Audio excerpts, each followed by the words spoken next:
Yo, what's going on, everybody? Welcome back.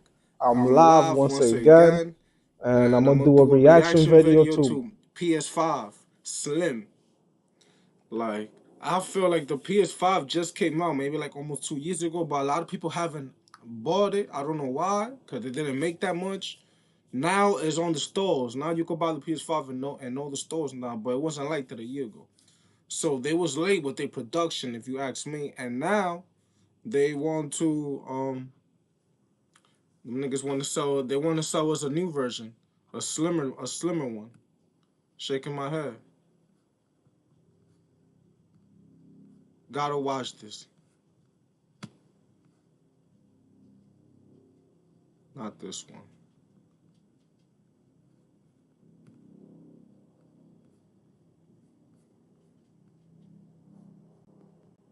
Hyundai Elantra versus Toyota Corolla. Hyundai Elantra wins every time. Get 2.9.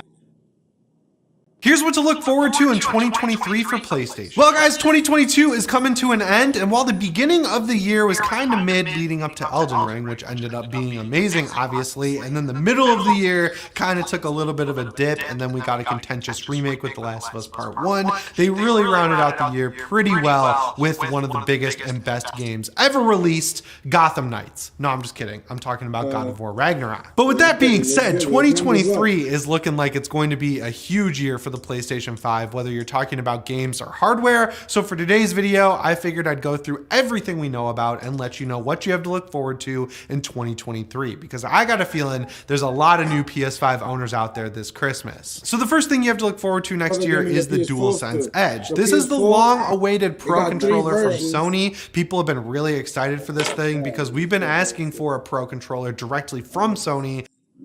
I'd rather get the PS4 version, because right now the PS4 got 3 versions of itself, and it's a 10-year product that the company said guaranteed they're gonna keep making games for the PS4 for 10 years, and the 10 years haven't ran out yet. That's why games come out now. This year, since the PS5 came out, games been coming out for the PS5, and some of them you could play on the PS4. Not all, but some.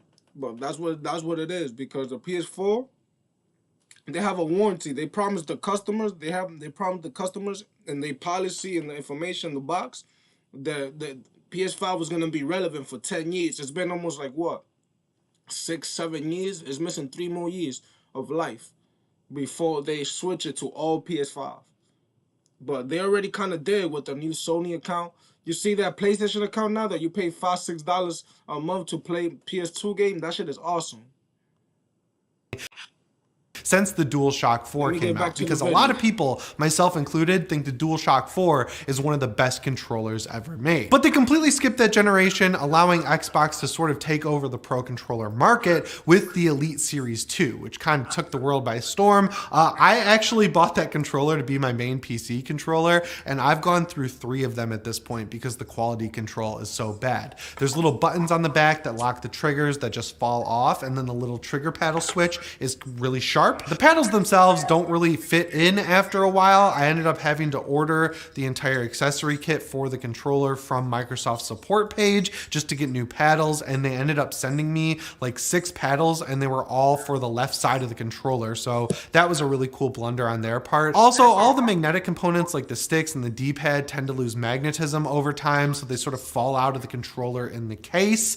And really the only cool thing about it that still works perfectly fine for me to this day is the fact that you can just drop it on that little wireless charging pad inside the case, and it'll charge if you leave that plugged in. So you can look at that controller and say, yes, it is selling for around $150 at this point, which is a lot more than a regular Xbox Series X controller, by the way. And then you could look at the DualSense Edge and say that thing's $200. But regardless of the price, I don't think the quality control issues are anything that Microsoft should be ignoring in the way that they have. And their big answer to this was to release a white version of the controller that comes a little bit cheaper controller. You can get it without any of the accessories in the case and everything like that. But apparently that one still has the quality control issues as well. So they've really lined things up for Sony to have a slam dunk with the DualSense Edge, which if you look at this controller, it just looks like an extremely premium DualSense controller. And the coolest thing about it, in my opinion, is that the stick modules are actually replaceable. So if this thing ever gets worn down or your sticks get stick drift or anything like that, you could just go and buy new modules for it, pop them in, and you'll be good to go. Because every stick in the world, for some reason, at this point is prone to stick drift.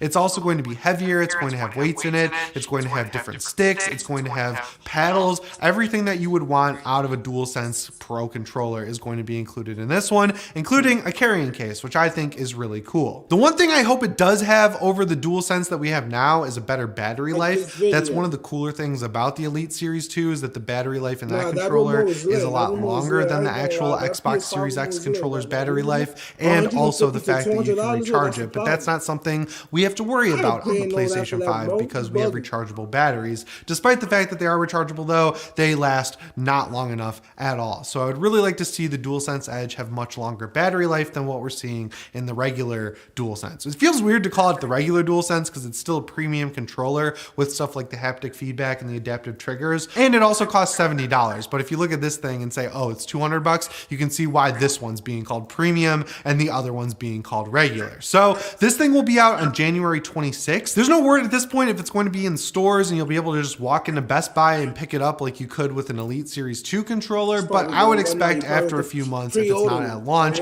it will start showing up in retailers and you'll be able to get it wherever you want. But for right now, the only place to pick up this controller is directly from Sony. I've got one on pre-order. I'm super excited about it. I cannot wait to unbox this thing when it comes out. So after the DualSense Edge comes out, I don't know if this is working, my mic. I've been talking on the time. I don't even know if my mic is working. I think it's working. It is. We're getting the PSVR 2 on February 22nd. Now this thing has had its own fair share of controversy, mainly coming down to the fact that it costs $50 more than an actual disc edition PS5 at $550. And if you want to get it with the biggest game that's coming out with it, Horizon Call of the Mountain, you're going to be paying over $600 for this thing, which is kind of crazy until you look at how insane the hardware is. Like comparing this to its biggest competitor, which I think is fair to say would be the Oculus Quest 2, this thing is not only taking the best features from the Quest 2, but it's also improving upon them. So you've got the inside out tracking that'll allow you to draw the border of your room, and it'll make sure that you never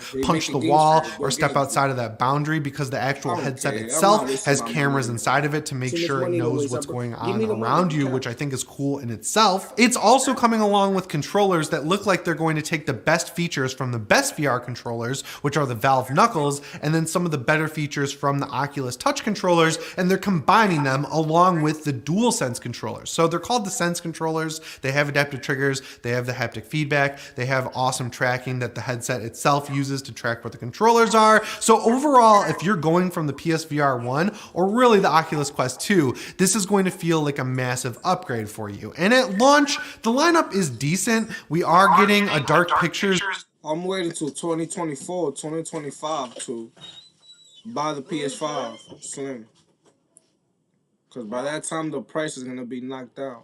Game, which looks like it's going to be just like Until Dawn Rush of Blood, but in the Dark Pictures universe. We're getting a free upgrade to Resident Evil Village, which I think is awesome. I cannot wait to play that game in VR. Of course, we're also getting Horizon Call of the Mountain, but the two... Here's one thing you need to do before you start your holiday shopping. Don't spend another dime on Amazon until you watch this first. Watch. The 2 or 3 games that I really think they need to make sure they get sooner rather than later are Boneworks, Bone Lab, and Half-Life Alyx. Now, I didn't really think Half-Life Alyx could ever happen or would ever happen on the PSVR 2, but Valve kind of shocked everyone by releasing the Companion Cube collection of Portal over on the Nintendo Switch right after they launched the Steam Deck. So after making a PC handheld that's designed essentially to compete with the Nintendo Switch, they released a game on the Nintendo Switch. Switch, which kind of shocked everyone. So with that happening, I don't think we really have anything crazy to worry about them not releasing Half-Life Alyx on the PSVR 2, because all of the features that you need for that game to perform correctly are included on the PSVR 2. And honestly, out of all the VR games I've played, that's the only one that really felt like next-gen VR. It felt like you were actually in the game. What I also really hope is some of these other studios they bought to pick up VR development are working on spin-offs of some of their other bigger games, like Spider-Man, for example. They'd be crazy to not have some sort of VR mode for Spider-Man where you can swing through New York City in first person as Peter Parker or Miles Morales. Like, that is such a no-brainer. They can make it like a free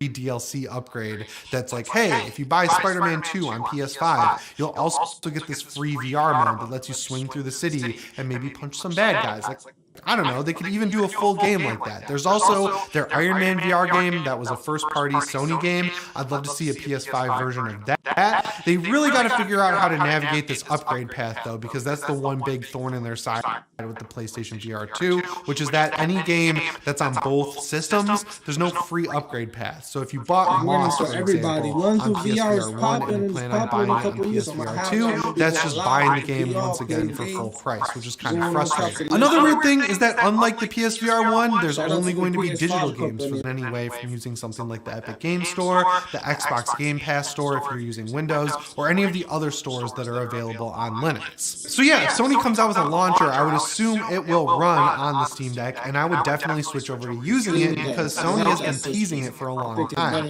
There have been references to it in the Spider-Man PS4 port over to PC, and they basically confirm that there's a launcher in there, and then eventually they also let you log into your PlayStation Network account and unlock some suits and get some XP early in the game. So they're definitely testing a way to connect your Steam account to your PlayStation account, and I don't feel like they'd be testing that unless they had a launcher in the works, you know what I'm saying? And with this launcher, the rumors basically tell us that what we have to look forward to are cross-buy purchases. So if you bought something like God of War Ragnarok on your PlayStation 5, and then eventually when the PC port comes out, you won't have to buy it again on PC if you use this Sony launcher. You just have it in your account forever, and what I'm really crossing my fingers for that's also rumored is cross-save, because that was the best thing about the PlayStation Vita, and now it's the best thing about the Steam Deck. If you have a main gaming PC alongside it, you can just transfer your saves over the cloud back and forth, and everything just syncs on its own. It's so awesome being able to take AAA games on the go with the Steam Deck, and I feel like you could have the exact same scenario with this Sony launcher on the Steam Deck